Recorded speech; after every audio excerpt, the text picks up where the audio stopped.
नमस्कार, ये आकाशवाणी शिमला है। अब आप प्रभा शर्मा से प्रादेशिक समाचार सुनिए। आज के मुख्य समाचार। प्रदेश सरकार ने वर्ष 2022-23 के लिए विकासात्मक बजट के अंतर्गत किया 12,638 करोड़ रुपए के परिव्यय का प्रस्ताव। मुख्यमंत्री जयराम ठाकुर के सर्दियों के दौरान गौ सदनों में गायों की उचित देखभाल सुनिश्चित करने के निर्देश। कोरोना महामारी के दृष्टिगत प्रदेश सरकार युवाओं के लिए ऑनलाइन रोजगार मेलों का करेगी आयोजन।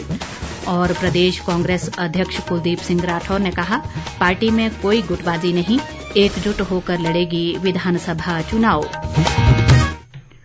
अब समाचार विस्तार से।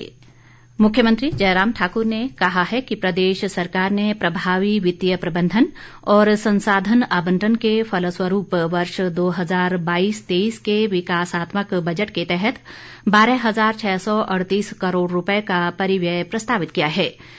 मुख्यमंत्री आज शिमला में सोलन, बिलासपुर, मंडी, ऊना, हमीरपुर, कुल्लू व सिरमौर जिलों के विधायकों के साथ बजट 2022-23 की विधायक प्राथमिकताओं को अंतिम रूप देने के लिए 2 सत्रों में आयोजित अलग अलग बैठकों को संबोधित कर रहे थे।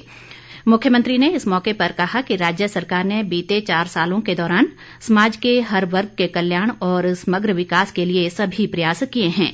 उन्होंने कहा कि इस अवधि में सरकार ने राज्य के विकास को और अधिक समावेशी और समग्र बनाने के लिए कई कार्यक्रम शुरू किए हैं। मुख्यमंत्री ने कहा कि सरकार ने प्रदेश में स्वास्थ्य अधोसंरचना को मजबूत करने को सर्वोच्च प्राथमिकता दी है।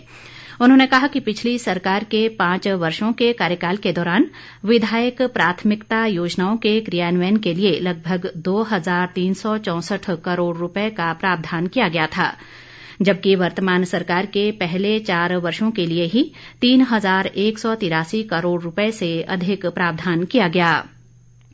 उन्होंने आयुष्मान भारत, मुख्यमंत्री हिम केयर योजना, उज्ज्वला योजना, गृहिणी सुविधा योजना, जल जीवन मिशन और नाबार्ड के तहत प्रदेश में किए जा रहे विकास कार्यों का भी जिक्र किया। विधायक प्राथमिकता बैठक में अर्की से विधायक संजय अवस्थी ने कोलबांध जलाशय में जल क्रीड़ाओं को प्रोत्साहित करने और राज्य में सड़कों के निर्माण में सुरंगों को प्राथमिकता देने पर जोर दिया।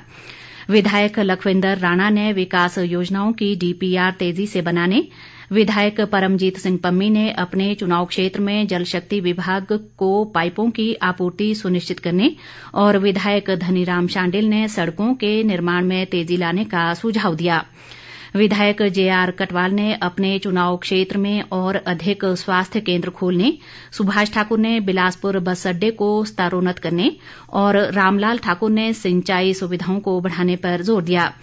विधायक हीरालाल ने तत्तापानी में घाटों के निर्माण के लिए पर्याप्त राशि उपलब्ध करवाने, विधायक राकेश जम्वाल ने सुंदरनगर में फूड क्राफ्ट संस्थान खोलने और विधायक विनोद कुमार ने नाचन विधानसभा क्षेत्र को पर्यटन की दृष्टि से विकसित करने की मांग की।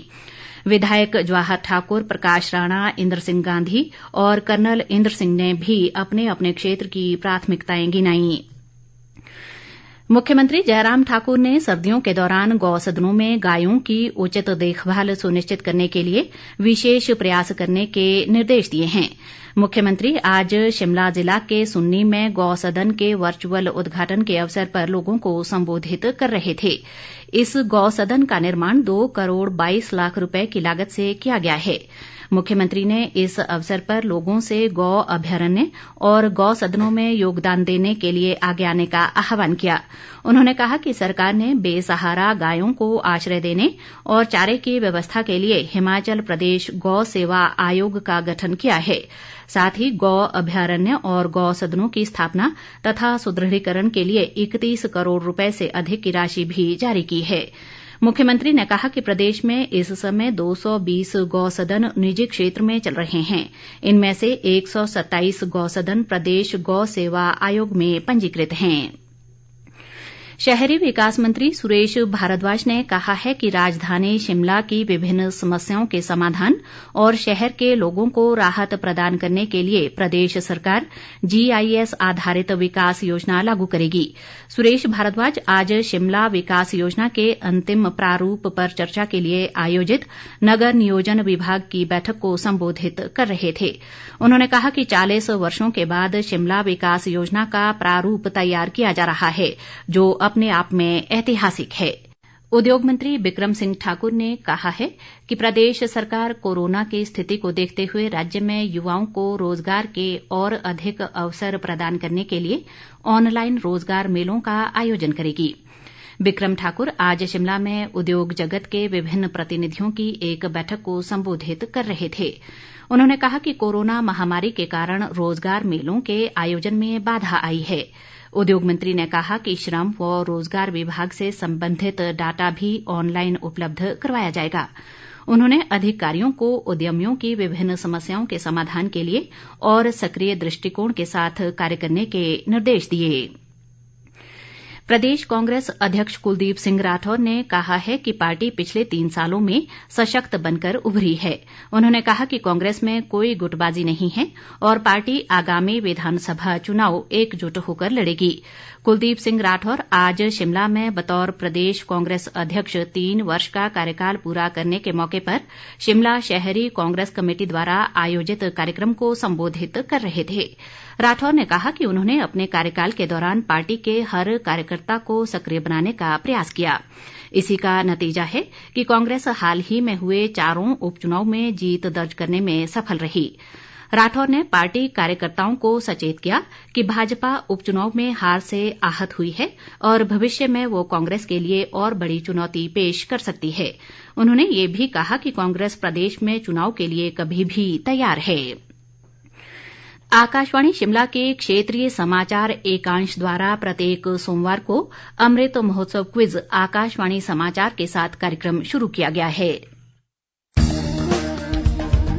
आजादी का अमृत महोत्सव।